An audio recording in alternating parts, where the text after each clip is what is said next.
नमस्कार प्रिय दर्शकों, आप देख रहे हैं ज्योतिष मंत्रा। प्रिय दर्शकों, आज एक ऐसे मंत्र प्रयोग की चर्चा है जो साबर मंत्रों में अत्यंत दुर्लभ माना जाता है और इस मंत्र के जाप से मां काली और भैरव जी की विशेष कृपा के साथ साथ प्रत्येक कार्य जीवन का सफल होने लगता है, पूर्ण होने लगता है। हो ही नहीं सकता कि इस मंत्र का जप किया जाए और कार्य में अवरोध, बाधाएं उत्पन्न हो जाए, कार्य पूर्ण ना हो पाए। इतना प्रभावी ये मंत्र माना जाता है। इस मंत्र के विषय में कहा जाता है कि जिसने इस मंत्र को कर लिया उसके बाद उसे दूसरे मंत्रों की आवश्यकता होगी ही नहीं, क्योंकि मां काली और भैरव जी की विशेष कृपा बनेगी। मां काली भैरव जी उसके अंग संग रहने लगेंगे। तो ऐसी स्थिति में कौन सा ऐसा कार्य होगा कि जो रुक जाए, बन ना पाए। अत्यंत सरल विधान के साथ ये मंत्र प्रयोग चलता है। किस प्रकार इसका विधान करना है, कैसे करना है, किस दिन करना है, किस सामग्री के साथ करना है, यही सब चर्चा आज के इस वीडियो में की जाने वाली है। मां काली और भैरव जी का ये अत्यंत प्रभावी मंत्र है और बार बार और अनेकों बार एक चीज बोल चुका हूं कि जब शक्ति की आराधना हो तो भैरव का, और भैरव की आराधना हो तो शक्ति का पूजन किया जाता है।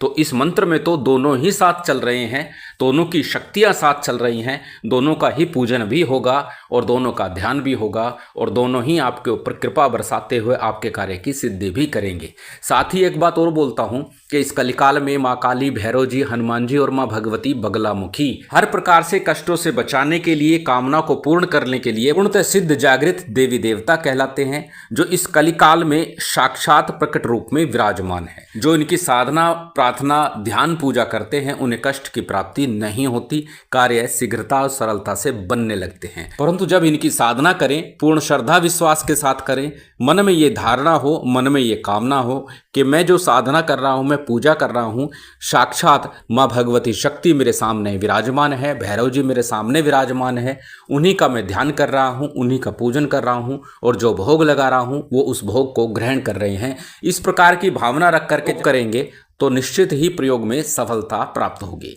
आज का जो मंत्र प्रयोग है, मात्र 4 माला इस मंत्र की जपनी है।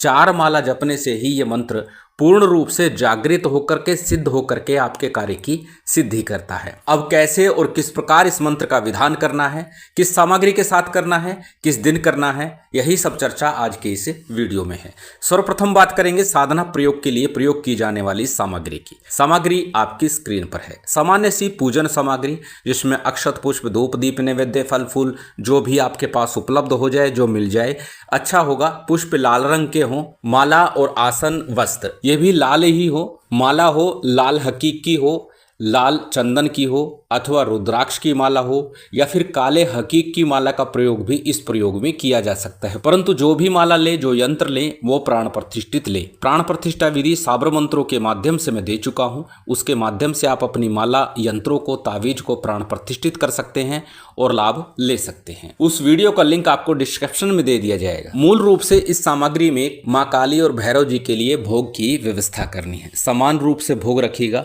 दोनों के लिए एक पान के पत्ते के ऊपर 2 पान के पत्ते लीजिएगा। एक पान के पत्ते के ऊपर 2 लड्डू, दूसरे पान के पत्ते के ऊपर भी मां काली के लिए 2 लड्डू।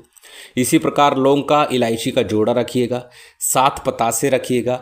1 मीठा पान रखिएगा। थोड़े से कुमकुम से रंगे हुए अक्षत रखिएगा। इस पूर्ण सामग्री को अपने समक्ष रख लीजिएगा। अब इस प्रयोग को किस दिन करना है? शनिवार की संध्या काल या रात्रि काल में ये प्रयोग आप संपन्न कर सकते हैं, अर्थात सूर्यास्त के बाद इस प्रयोग को कभी भी किया जा सकता है। मात्र 4 माला का जप करना है और ये प्रयोग, ये साधना जागृत हो जाती है, सिद्ध हो जाती है, सफल हो जाती है। अब कैसे करना है? अपने घर में किसी भी दिशा में मुख करके आप इस साधना को आरंभ कर सकते हैं। श्रेष्ठ होगा कि पूर्वाभिमुख होकर के पहले बैठे, उसके बाद इस साधना को आरंभ करें। अन्यथा किसी भी दिशा में मुख करके बैठेंगे, साधना आपको कर्मानुसार करनी ही है, क्योंकि इस साधना में इस मंत्र का जप चारों ही दिशाओं में बैठ करके बारी बारी से करना होगा। वटनेर काली का, भैरव का ये मंत्र है। आसन लगाने के बाद में चौकी के ऊपर मां काली, भैरव का चित्र स्थापित कर लीजिए लाल वस्त्र के ऊपर। शुद्धि आचमन कीजिए। शुद्धि आचमन के बाद में सरसों के तेल का दीप प्रज्वलित कर लीजिए। 2 दीपक आपको लगाने, एक भैरव जी के नाम का, एक मां काली के नाम का। भैरव जी के निमित्त जो सामग्री है वो भैरव जी के दीपक की तरफ रख दीजिए। माँ काली के निमित्त जो सामग्री है वो माँ काली के निमित्त रख दीजिए। दीप प्रज्वलित करने के बाद में आपको संकल्प लेना है। संकल्प में अपना नाम बोलिए, गोत्र बोलिए, उस दिन का तिथि वार नक्षत्र बोलिए और फिर अपनी कामना बोलिए कि आप सर्व बाधा मुक्ति के लिए, सर्व कार्य सिद्धि के लिए, माँ काली और भैरव की विशेष कृपा प्राप्ति के लिए, दर्शनों की अभिलाषा के लिए इस मंत्र का जप कर रहे हैं। आपका मंत्र सिद्ध हो, सफल हो, पूर्ण हो, ऐसा संकल्प बोल करके संकल्प के लिए लिया गया अक्षत, पुष्प, जल इत्यादि किसी थाली प्लेट में अथवा दोनों दीपक के मध्य में छोड़ दीजिएगा। अब सबसे पहले पंचदेवों का ध्यान कर लीजिए, गणपति का, गुरु का, कुलदेव, पितृदेव, स्थान देव। प्रिय दर्शकों, पूजन विधान आरंभ में कहा बहुत विशेष नहीं है, सामान्य सी सामग्री के साथ जो आपकी व्यवस्था हो, जैसे आपको आता हो, जितना आपको ज्ञान हो, उस तरह पूजन विधान कर लीजिए। पंचदेवों का पूजन किया, उसके साथ ही शिव शक्ति का और भैरव का पूजन कर लीजिए। भैरव और शिव शक्ति का पूजन आपने संपन्न कर लिया। अब जब पूजन विधान संपन्न हो गया, उसके बाद में आज का प्रयोग आरंभ होता है। प्रयोग किस प्रकार करना है? सर्वप्रथम जो सामग्री आपने भोग के लिए रखी है उस सामग्री को उठा लीजिए। पहले माँ काली की तरफ जो सामग्री है उसे उठाइए, क्लॉकवाइज घुमाते हुए 7 बार वापिस दीपक के सम्मुख रख दीजिएगा। 7 बार अपने ऊपर से क्लॉकवाइज घुमानी है और फिर वहीं दीपक के पास माँ काली के नाम का दीपक लगाया है वहां रख दीजिए। फिर से भैरव जी के निमित्त जो सामग्री है उसे उठाइए, क्लॉकवाइज 7 बार उतारिए और फिर से दीपक के पास में रख दीजिए। अब सर्वप्रथम गणपति और गुरु मंत्र का जप करना है, ध्यान करना है उनका, उनसे निवेदन करना है, प्रार्थना करनी है अपने गुरु से कि मेरा ये प्रयोग सफल हो जाए। गणपति मंत्र का 11 बार 21 बार जप कीजिएगा, गुरु मंत्र का 11-21 बार जप कीजिएगा। उसके बाद आज के जो मूल मंत्र है इसका जप करना है। गणपति मंत्र के रूप में गणेश जी का कोई भी एक मंत्र जो आप सहजता सरलता से बोल सके उस मंत्र का जप कर सकते हैं। ओम गणपते नमः, ओम गणेशाय नमः, ओम वक्रतुंडाय नमः, कोई भी गणपति मंत्र जो आप आसानी से जप सके। बात यदि करें गुरु मंत्र की, तो जो मंत्र गुरु दीक्षा के समय मिला है उस मंत्र का जप कर लीजिएगा। यदि गुरु दीक्षा नहीं ली है तो भगवान शिव को ही हाजिर नाजिर मान करके उनके पंचाक्षरी मंत्र ओम नमः शिवाय का एक माला का जप कर लीजिए, अथवा यथाशक्ति जो आपसे संभव हो वो जप कर लीजिएगा। उसके बाद में आज का जो मूल मंत्र है इसका जप करना है। साबर मंत्र है, साबर सिद्धि मंत्र का 11 बार जप करेंगे तो उत्तम होगा। साबर सिद्धि मंत्र आपकी स्क्रीन पर दे दिया जाएगा। अनेकों बार उस मंत्र की चर्चा कर चुका हूं, अब तक तो आप लोगों को याद भी हो गया होगा। आज का जो मूल मंत्र है वह अत्यंत सरल है, परंतु बार बार एक बात बोलता हूं कि जब भी कोई मंत्र साधना करे तो पहले मंत्र को अच्छे से कंठस्थ कर लें, याद कर लें, उसके बाद ही मंत्र साधना को आरंभ करें, जिससे कि मंत्र जाप करते समय आपसे किसी प्रकार की त्रुटि ना हो, किसी प्रकार की भूल ना हो, मंत्र की अशुद्धि ना हो, मंत्र शुद्ध रूप से आप जप सके बिना किसी बाधा के। मंत्र आपकी स्क्रीन पर स्क्रीनशॉट ले सकते हैं, किसी कॉपी नोटबुक में नोट कर सकते हैं। मंत्र को एक बार बोल करके बता देता हूं।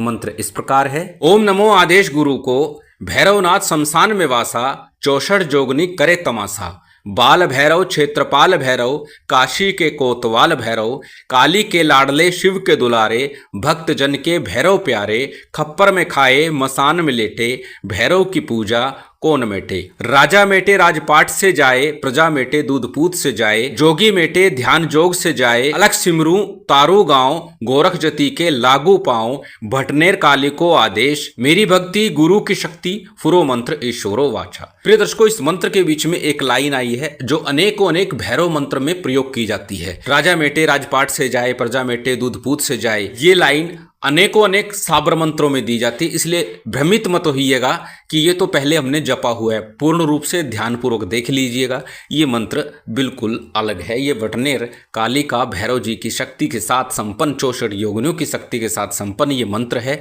और निश्चित आपके कार्य की सिद्धि करता है। अब ये मंत्र आपको एक माला का जप पूर्व दिशा में मुख करके करना है, एक माला का जप दक्षिण दिशा की तरफ मुख करके करना है, उसके बाद एक माला पश्चिम दिशा में और एक माला उत्तर दिशा में। इस प्रकार चारों दिशाओं में एक एक माला का जप किया।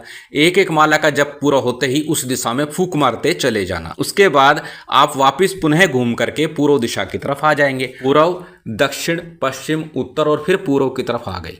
अब आप भैरव जी की आरती संपन्न कर लीजिए, माँ काली की आरती संपन्न कर लीजिए। उसके बाद में जो भोग नैवेद्य रखा है उसमें से थोड़ा थोड़ा भोग अग्नि के ऊपर लगा दीजिए। माँ काली की तरफ जो भोग रखा है उसमें से भोग लीजिए, वो माँ काली की ज्योति की तरफ लगाइएगा। भैरव जी की तरफ जो भोग रखा हुआ उसमें से थोड़ा सा भोग लीजिएगा और उसे अग्नि पे लगाइएगा। जलाचमन कराइएगा, क्षमा प्रार्थना कीजिएगा, आसन को प्रणाम कीजिएगा और फिर साधना प्रयोग से उठ जाइएगा। जो माँ काली की तरफ भोग रखा हुआ है गो ग्रास के रूप में दे सकते हैं। भैरव जी की तरफ जो रखा हुआ है उसे आपको दरवेश को अर्थात कुत्ते को देना है। इस प्रकार ये विधान आपका पूर्ण होता है। संभव हो तो संध्या काल में साधना के बाद ही इस भोग को देख करके आइएगा।